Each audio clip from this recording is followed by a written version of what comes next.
Olá, sou a Alana Mororó, curso o terceiro ano do ensino médio e estou aqui hoje para falar um pouco para vocês sobre ligações químicas. Vamos começar com uma pergunta bem simples e bem interessante também. Por que será que os átomos tendem a se ligar? Por que eles se ligam? Eles fazem isso para ficarem mais estáveis, ou seja, para atingir a regra do octeto. O que seria então essa regra do octeto? Bem, a regra do octeto é o seguinte: os átomos tornam-se estáveis quando tem 8 elétrons na camada de valência. Nós vimos em algum lugar a gente já deve ter visto que a camada de valência é a última camada em que se encontram os elétrons. Então, as 7 camadas principais, que a gente também chama de níveis energéticos. Mas o mais importante aqui para a gente é saber onde estão esses últimos elétrons, onde está essa camada de valência. Então é o seguinte, existe o esqueminha da eletrosfera mostrando o núcleo e as 7 camadas, que são nomeados de KLMNOPQ mais os números quânticos respectivos, são 1, 2, 3, 4, 5, 6 e 7. E aí eles estão formados na distribuição eletrônica, que a gente já deve ter visto também. E aí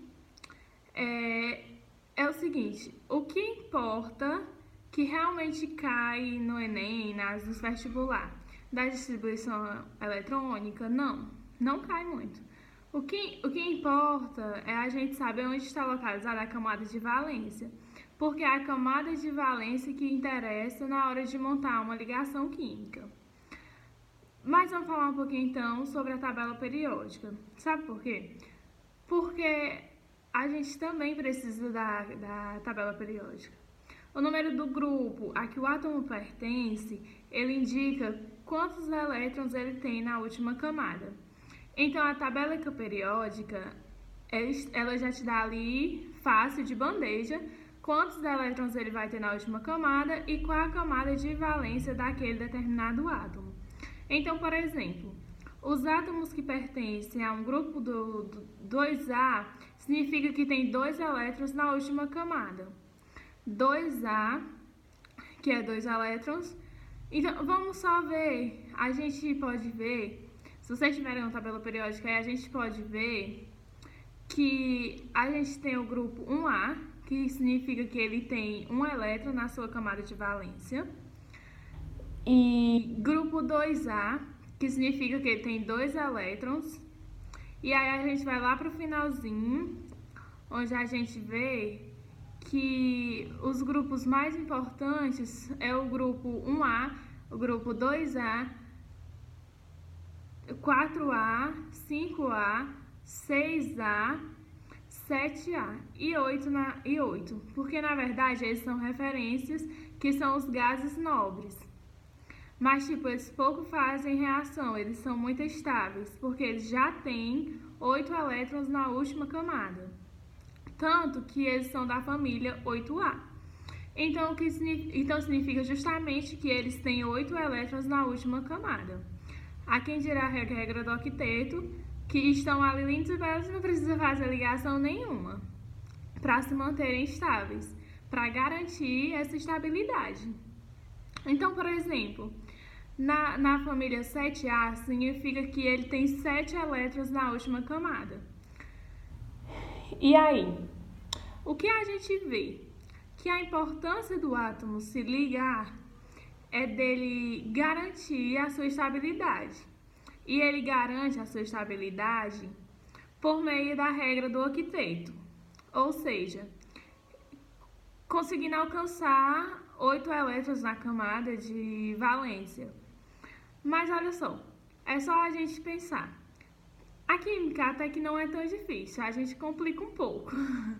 Mas é assim, No grupo 1A, o que a gente tem? Ele tem um elétron na sua última camada de valência. Se ele tem um elétron na camada de valência, significa que faltam 7 para ele atingir o octeto, né? Então, da mesma forma, onde tem na 2A, se ele é da família 2A, significa que ele tem 2 elétrons na última camada. E aí, para isso, ele precisa... se ele tem 2 elétrons, ele vai precisar de 6 elétrons para atingir, então, 8. E o que vocês acham que é mais fácil? Ele realmente ganhar 7 elétrons ou ele doar esse elétronzinho que ele tem? Porque na camada anterior, a camada imediatamente aderiu já tem 8. É óbvio que é muito mais fácil ele conseguir ceder esse elétron que ganhar 7 elétrons. É muito mais fácil esses caras também doarem esses 2 elétrons do que eles conseguirem 6 elétrons e completar a regra do octeto. E é isso, gente. Eu espero ter ajudado.